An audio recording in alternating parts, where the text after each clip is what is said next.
Hello students and dear viewers, welcome back again Love Classes. Today in this lecture I would like to discuss about the activation of amino acid, or you can say charging of tRNA. So the activation of amino acid and attachment to the tRNA. इसमें हम बात करेंगे कि amino acid कैसे activate होते हैं, how the amino acids are activated and how they attach to the transfer RNA. इसमें हम बात करेंगे कि अमीनो एसिड कैसे एक्टिव होते हैं, कैसे एक्टिवेट होते हैं और कैसे वे ट्रांसफर आरएनए से अटैच होते हैं, जिसको दूसरे शब्दों में हम कहेंगे चार्जिंग ऑफ टीआरएनए। तो इसमें जैसे ही अमीनो एसिड से एटीपी जुड़ेगी और एंजाइम इन्वॉल्व होंगे, एक कॉम्प्लेक्स बनेगा जिसको हम कहते हैं amino acyl complex. Amino acyl complex उसी को कहते हैं अमीनो एसिलेशन ऑफ टीआरएनए। ये किसकी वजह से होता है? Due to enzyme that is known as amino acyl tRNA synthetase. तो हम देखिए, हेडिंग हो गई activation of amino acid. Activation of amino acid का मतलब होता है अमीनो एसिड को एक्टिवेट करना। एक्टिवेशन माने सक्रिय करना, किसको? अमीनो एसिड को। क्योंकि अभी जो अमीनो एसिड्स हैं वो एक्टिव नहीं है, तो activation of amino acid mediated by specific activating enzyme. ठीक है, तो जो एक्टिवेशन होता है अमीनो एसिड का, जो अमीनो एसिड का एक्टिवेशन होता है दैट इज मीडिएटेड बाय, किसकी वजह से होता है? स्पेसिफिक एक्टिवेटिंग एंजाइम की वजह से होता है, विशिष्ट एक्टिवेट करने वाले एंजाइम की वजह से होता है, जिसको कहते हैं अमीनो एसिड टीआरएनए सिंथेटेज। तो इस स्पेशल एक्टिवेटिंग एंजाइम का नाम है अमीनो एसिड टीआरएनए सिंथेटेज। इसको कहते हैं AARS। AARS means amino acyl RNA synthetase. अब देखिए यहाँ पर लिखा है AA1। AA1 का मतलब होता है अमीनो एसिड। ये जो अमीनो एसिड है ये इनएक्टिव है। ये क्या है? इनएक्टिव। ये अमीनो एसिड क्या है? इनएक्टिव फॉर्म में है, जो AA1 दैट इज इनएक्टिव। अब इस अमीनो एसिड जो कि इनएक्टिव है, इस इनएक्टिव को करना है एक्टिव। ठीक है, तो the amino acid AA1 that is present in the inactive form, इसमें जुड़ेगा ATP एडेनोसिन ट्राइफॉस्फेट। इस पे जो एंजाइम इन्वॉल्व होंगे उनका नाम होता है अमीनो एसिल सिंथेटेज एंजाइम। तो यहाँ ये जो एंजाइम लिखा है ऊपर, उसको ये यहाँ पर इन्वॉल्व हो जाएगा, ये एंजाइम यहाँ पर इन्वॉल्व हो जाएगा। So the enzyme involve here, हम मेरा बना दे रहा हूँ समझने के लिए, यहाँ पर ये एंजाइम शामिल हो जाएगा। तो उस एंजाइम का नाम है amino acyl synthetase enzyme, amino acyl tRNA synthetase enzyme. अब AA1 का मतलब क्या है? Amino acid. अमीनो एसिड क्या है? इनएक्टिव है। इसमें जुड़ती कौन है? ATP। फिर उसके बाद जैसे ही इस अमीनो एसिड के साथ एडेनोसिन ट्राइफॉस्फेट जुड़ेगी, वहाँ पर एक एंजाइम इन्वॉल्व होगा जिसका नाम है अमीनो एसिड टीआरएनए सिंथेटेज। और जैसे ही अमीनो एसिड टीआरएनए सिंथेटेज यहाँ पर बाइंड करेगा, AA1, आप देख रहे हैं पर लिखा है AA1। ठीक है, इसका मतलब होता है अमीनो एसिल कॉम्प्लेक्स, इसको कहते हैं एक्टिवेटेड AA। इसको कहते हैं एक्टिवेटेड AA।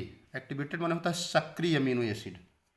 AA1 का मतलब होता है सक्रिय अमीनो एसिड। तो एक कॉम्प्लेक्स बनता है, ठीक है, AA1 प्लस AMP, इस तरह से एक कॉम्प्लेक्स बन गया। देखिए अमीनो एसिड के साथ जुड़ गई क्या? एडेनोसिन AMP माने होता है एडेनोसिन मोनोफॉस्फेट।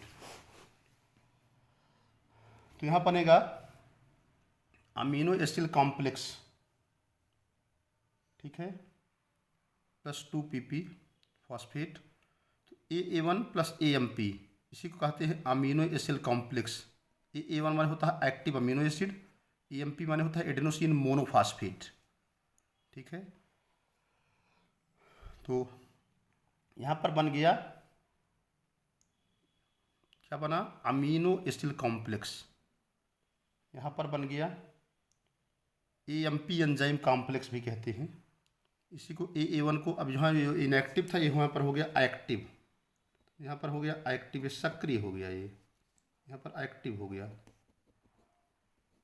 इस बात को नोट कर लीजिएगा। अब अमीनो एसिड जो इनएक्टिव थे वो क्या हो गए, एक्टिव हो गए। फिर आगे लिखा है reaction occurs by amino acid. इस तरह की जो रिएक्शंस होते हैं किसके द्वारा होते हैं, amino acid and adenosine triphosphate. और किसके द्वारा होता है, एडेनोसिन ट्राइफॉस्फेट। देखिए जो प्रक्रिया ऊपर रिएक्शन है ये अमीनो एसिड के द्वारा होता है, और ATP का मतलब होता है एडेनोसिन ट्राइफॉस्फेट। मीडिएटेड बाई, जिसकी मध्यस्थता कौन करता है, स्पेसिफिक एंजाइम करते हैं जिसका नाम है amino acid tRNA synthetase enzyme. So it is very clear that the above reactions that was occurs by amino acid, that is AA1, and adenosine triphosphate, that is the ATP, that was mediated by a specific enzyme, that is AARS, that is the amino acid tRNA synthetase enzyme, that results in the, इसका परिणाम क्या होता है, that results in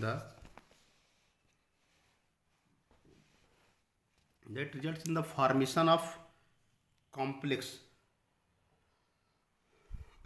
जिसका परिणाम होगा formation of complex, जिसके परिणाम स्वरूप एक कॉम्प्लेक्स बन गया आएगा, और उस कॉम्प्लेक्स का नाम है, एक कॉम्प्लेक्स बनेगा, उस कॉम्प्लेक्स का नाम है amino acid AMP complex. Amino acid AMP, amino acid AMP का मतलब होता है, amino means amino acid, amino acid complex बन जाएगा, जो भी मैंने पीछे दिखाया, amino acid AMP enzyme synthetase complex बन जाएगा। ठीक है, amino acid AMP enzyme synthetase complex बनेगा। Amino acid tRNA synthetase are specific, वहाँ पर जो एंजाइम इन्वॉल्व हुआ था उसका नाम क्या है, amino acid tRNA। Amino acid tRNA enzyme क्या है, अमीनो एसिड tRNA सिंथेटेज जो होते हैं स्पेसिफिक होते हैं, विशिष्ट होते हैं। Amino acid tRNA synthetase are specific, amino acid tRNA synthetase क्या होते हैं, स्पेसिफिक होते हैं। It means that for different amino acid, अलग अलग अमीनो एसिड को एक्टिवेट करने के लिए अलग अलग एंजाइम की जरूरत पड़ती है। Amino acid tRNA is very very important enzyme for activating the amino acid, but we have must keeping in mind that these amino acids में बी स्पेसिफिक। जो amino acid tRNA synthetase enzyme होते हैं specific होते हैं। It means what, for different amino acid, विभिन्न amino acid के लिए different enzyme would be required, different amino acid के लिए अलग अलग प्रकार की एंजाइम की आवश्यकता पड़ती है। फिर लिखा है पार्टिकुलर एंजाइम, एक पार्टिकुलर माने खास या निश्चित जो एंजाइम होते हैं, जैसे AAR है, amino acid tRNA synthetase enzyme है, तो एक पार्टिकुलर एंजाइम जैसे AAR amino acid tRNA synthetase enzyme है, can recognise its own amino acid, यह केवल अपने ही अमीनो एसिड को रिकॉग्नाइज करेगा, अपने ही अमीनो एसिड को पहचानता है, एंड इट्स ओन tRNA, और अपने ही tRNA को रिकॉग्नाइज यानी पहचान कर पाता है। अब सेकंड स्टेप है, यहाँ पर फर्स्ट स्टेप जो मैंने पहला समझाया वहाँ 2 पॉइंट हमको दिमाग में रखना है। एक कि अलग अलग अमीनो एसिड के लिए अलग अलग अमीनो एसिड के लिए, या दूसरे शब्दों में कहेंगे अलग अलग अमीनो एसिड को एक्टिवेट करने के लिए अलग अलग अमीनो एसिड सिंथेटेज एंजाइम उपलब्ध होते हैं। ये नोट पहला जो स्टेप है उसमें नोट कर लीजिए दिमाग में।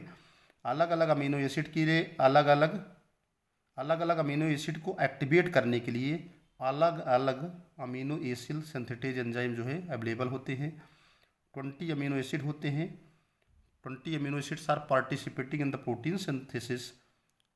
क्योंकि अमीनो एसिड के संश्लेषण में 20 अमीनो एसिड भाग लेते हैं, इसलिए 20 अमीनो एसिड को सिंथेटाइज के लिए 20 अमीनो एसिड को एक्टिवेट करने के लिए 20 अलग अलग प्रकार की amino acid synthetase enzyme available होते हैं। अब है सेकंड स्टेप है फॉर्मेशन ऑफ चार्ज टीआरएनए या loaded tRNA, transfer of amino acid to the tRNA. अब जो अमीनो एसिड है ट्रांसफर हो जाएगा टीआरएनए पे, उसको कहते हैं चार्ज टीआरएनए, यानी जो हमारा ट्रांसफर आरएनए है वो चार्ज हो जाएगा, वो आवेशित हो जाएगा। इसको दूसरे शब्दों में कहते हैं फॉर्मेशन ऑफ चार्ज टीआरएनए। आर से कहते हैं transfer of amino acid to the tRNA. अभी क्या है देखिए,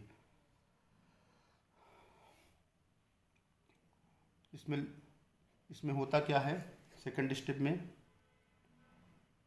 यहाँ पर देखिए लिखा AAAMP, ये पहले ऊपर बन ही चुका है, आपको पता ही है, ये फर्स्ट मेरे ऊपर आपको दिखाई दिया है AAAMP, जिसका नाम है amino acyl AMP enzyme complex.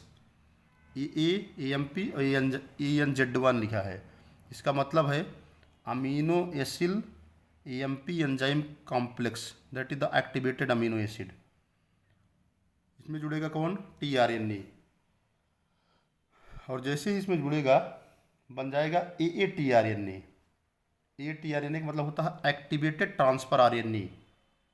Activated AA का मतलब होता है अमीनो एसिड, अमीनो एसिड पहुंच गया किसके पास, टीआरएनए के पास, तो जो एक्टिवेटेड अमीनो एसिड था वो जाकर टीआरएनए से ज्वाइंट बाइंड कर लेगा। जैसे ही एक्टिवेटेड अमीनो एसिड टीआरएनए से बाइंड करेगा तो इसको कहते हैं चार्जिंग ऑफ टीआरएनए। अब जो टीआरएनए था वो भी चार्ज हो जाएगा, ठीक है, इसको कहते हैं charge tRNA plus AMP plus enzyme, ठीक है। इसमें होता क्या है, a high energy bond is found between the COOH carboxylic group of the amino acid.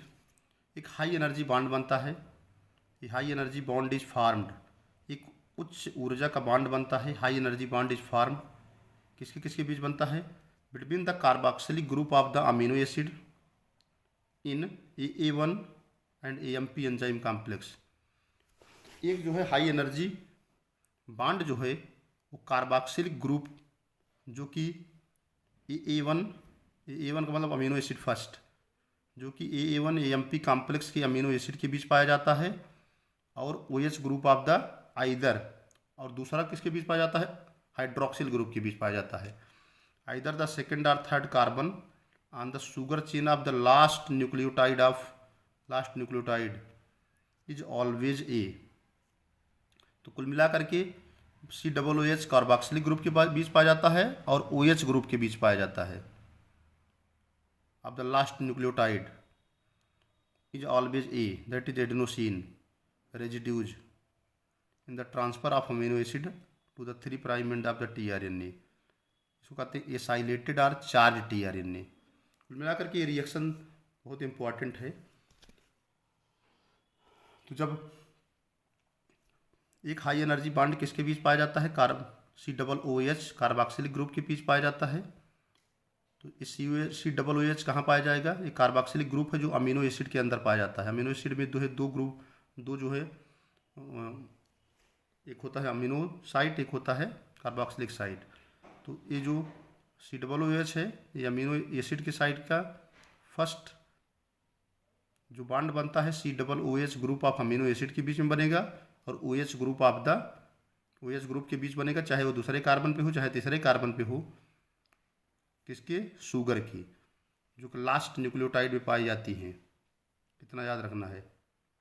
तो और जो दूसरा तीसरा कार्बन होगा शुगर के लास्ट न्यूक्लियोटाइड में वो हमेशा एडेनोसिन रहेगा, इस बात को याद रखना है, ठीक है। और जो अमीनो एसिड होते हैं वो ट्रांसफ़र होते हैं कहाँ पर, 3' एंड पर टीआरएनए के, ये भी याद करना है। Amino acids are transfer of amino acid to the 3' end of tRNA. जो अमीनो एसिड ट्रांसफर होते हैं वो 3' एंड पर होते हैं ट्रांसफर आरएनए के, इसको कहते हैं एसाइलेटेड और चार्ज टीआरएनए। और अगला है 20 different amino acid tRNA synthetase enzymes require anticodon loop and acceptor stem of tRNA. तो 20 different amino acid tRNA synthesis मैंने बताया, पहले ही बताया हमने, इसके पहले ही आपको बताया। क्योंकि 20 अमीनो एसिड होते हैं, तो 20 अमीनो एसिड को एक्टिवेट करने के लिए 20 अमीनो एसिड टीआरएनए सिंथेसिस की ज़रूरत पड़ती है। तो इस तरह से 20 different amino acid tRNA synthesis enzymes जो होते हैं, 20 different amino acid tRNA synthesis enzymes are required. इसके अलावा anticodon loop and acceptor stem of tRNA. तो यहाँ पर एक टीआरएनए का डायग्राम बनाया गया है, देखिए ये ट्रांसफर आरएनए है, ये फास्फेट ग्रुप है, ये दूसरा ये जो है अमीनो एसिड है COOH ग्रुप जो आपको दिखाया गया है COOH, ये सब जुड़ गए हैं। अमीनो एसिड देखिए जाके बाइंड हो गया किससे, ट्रांसफर आरएनए से। अमीनो एसिड देखिए यहाँ पर जुड़ गया, अमीनो एसिड जुड़ गया है, फास्फेट ग्रुप है, इसके यहाँ पर आकर के इस रिंग से जुड़ रहा है। फिर इसका देखिए इधर अमीनो ग्रुप है, इधर कार्बोक्सिलिक ग्रुप है, कार्बोक्सिलिक ग्रुप इससे अटैच हो रहा है इस बेंजीन रिंग से, ठीक है, शुगर मॉलिक्यूल के मतलब बेस से, ठीक है ना। एडेनोसिन है, एडेनोसिन मॉलिक्यूल है, ATP के एडेनोसिन के इस एंड से देखिए अमीनो एसिड जुड़ रहा है, फिर जुड़ जा रहा है, ये जाके जिससे जुड़ रहा है किससे, ट्रांसफर आरएनए से। तो इस तरह से बन जाएगा charging of tRNA, that is the activation of amino acid. तो ये फर्स्ट स्टेप था जिसमें हमने बात किया amino acylation of tRNA, tRNA identity comma amino acid tRNA synthetase enzymes. What is the rule of amino acid tRNA synthetase enzymes during the time of the activation of transfer RNA. तो इसमें इस सब की बात हमने कर लिया। इसके बाद नेक्स्ट स्टेप है initiation, elongation and termination of translation. तो नेक्स्ट स्टेप हम बाद में बात करेंगे, इसमें 3 स्टेप्स हैं। Step in the protein synthesis. Protein synthesis involve 3 step, initiation step, elongation step and termination steps. तो इसको हम बाद में डिस्कस करेंगे। So that's all today, thanks to all of you watching the video. इसके नेक्स्ट स्टेप में हम बात करेंगे the 3 steps, first initiation, then elongation and then termination. So thanks to all of you watching the video. Thank you. Channels को subscribe करते रहिए जिससे आप लोगों को पुनः फर्दर नोटिफिकेशन मिलती रहे। Step by step video upload होते रहेंगे प्रोटीन सिंथेसिस के। Thanks to all of you.